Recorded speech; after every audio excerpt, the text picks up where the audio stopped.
Hey, what's up, guys? I'm Lucas Matney with TechCrunch, and today I'm here talking with Noah Kraft from Doppler Labs, CEO Hi. and co-founder. Yeah, that's true. There we go. Okay, so tell us what Doppler Labs is up to. What's new with you guys? So Doppler Labs, we're an immersive wearable tech company. What that means is we make in-ear technology that's focused on augmented reality. And so we're trying to create wearables that allow you to fully control your audio environment. So that can be everything from reducing a baby crying on a plane or a subway screech to bass boosting or reverbing the show. Okay. And our perspective is we like reality. You and I were just talking about this room, and it's all about virtual reality, right? It's all about removing yourself from the human experience. And our perspective is, why not just enhance the human experience and give yourself a little more control? And we think the ears are the right entry point for that. One, because we're deeply passionate about listening, hearing, audio, music in particular, but also getting people to wear wearable tech isn't the easiest thing in the world. Yeah, definitely not. We've seen with Google Glass and other endeavors, especially in ultra-social environments, right? And so we think if we create, really beautiful technology for the ear, one thing we've been wearing wearable technology on our ears since the Walkman, that's almost 50 years ago, that allows people to be more fully immersed in their experiences, particularly live experiences like live music, then we might have a chance to really get into the social milieu of how people experience the world and how people wear technology. Cool. Yeah, so going back to kind of what you're saying about making wearables more accessible, I think there's this, when Google Glass came out, there's this glass hole concept where you're walking through the street and people see the worth in the technology, but just kind of the social anxiety of having it on and just kind of a foreign object on your face. I mean, how important is product design in this whole scenario? I think it's supremely important. I think it's naive to think about how much time we spend on our haircut and how we wear our clothes, and especially when we're out with our friends in social environments, we really care about how we present ourselves. And so one of the reasons we're most passionate about live music is we think we can really enhance that experience, right?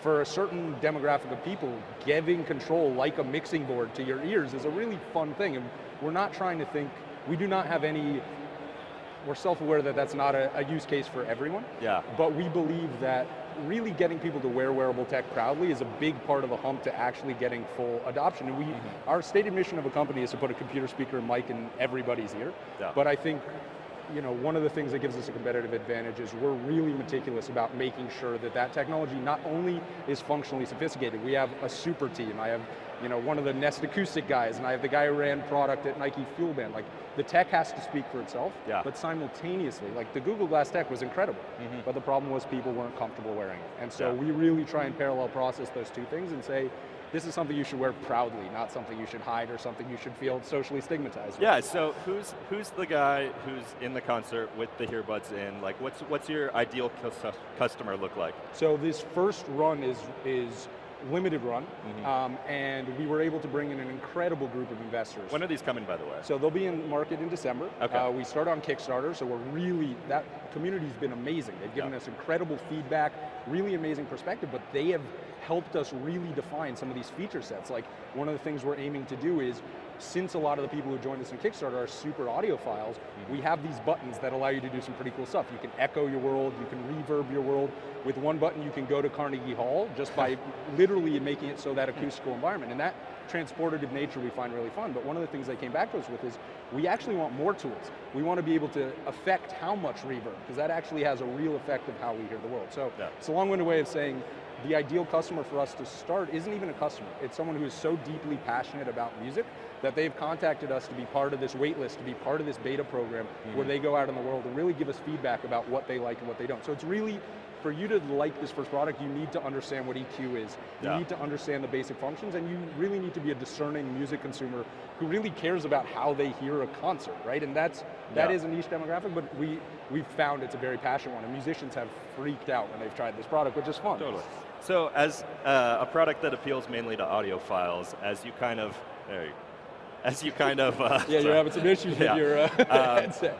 So as a product that is mainly great for audiophiles, are you kind of looking in the future to move into music, or what's kind of next as the technologies improve? So we believe that being able to control how you hear the world is a use case for all people, right? Just being able to remove noise from your life is really powerful.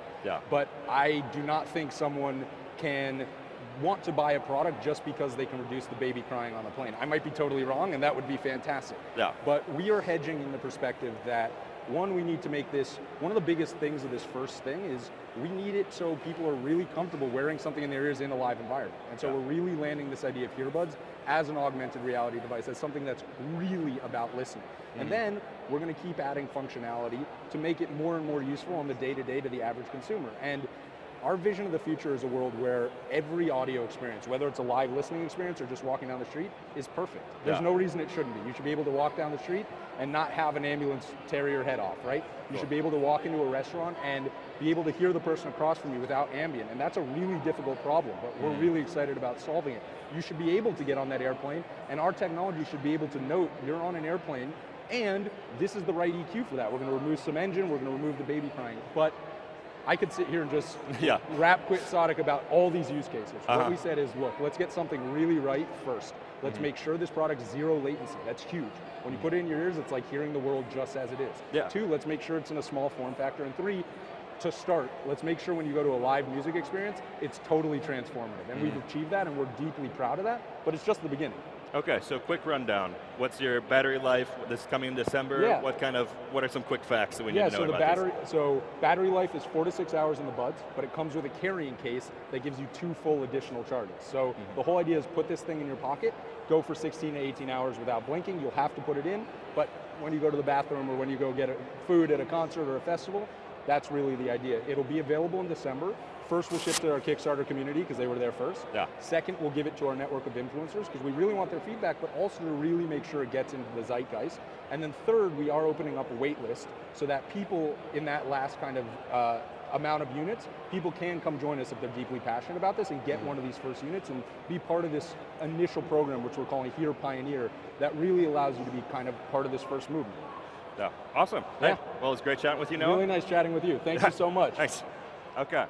All right, and next we're heading to Sarah Burr, who is backstage with Snoop D-O-double-G. Yeah.